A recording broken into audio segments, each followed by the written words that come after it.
Welcome to the Tech Egg. Don't get scrambled. Enjoy the video. Connect the Trezor Model T to a computer with the original USB-C cable and keep the device unlocked. Check the device screen to confirm the current firmware version so you can verify the update later. Confirm your recovery seed is written down and stored offline before any firmware update. Never enter the seed into a computer. Ensure your computer has 300 MB free disk space and a stable internet connection for downloads and verification of firmware signatures from the Trezor servers.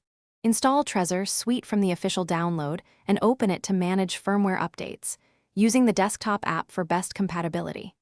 Install Trezor Bridge if your operating system requires it. Bridge facilitates USB communication between the Model T and Suite. Create or unlock your device in Suite and navigate to the Device tab to check for firmware updates. Use the Suite to check for updates and do not disconnect the device during the process, keeping the computer awake and avoiding sleep or hibernation. Follow on-screen prompts in Suite to prepare, verify, and install the firmware when prompted. Suite will guide you through verifying the package signature.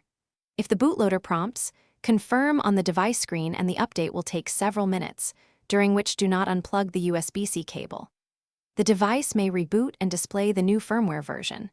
After install, verify the firmware version on the device and reconnect wallets in Suite if needed. If any error appears, follow Suite troubleshooting steps and do not enter your recovery seed into any software.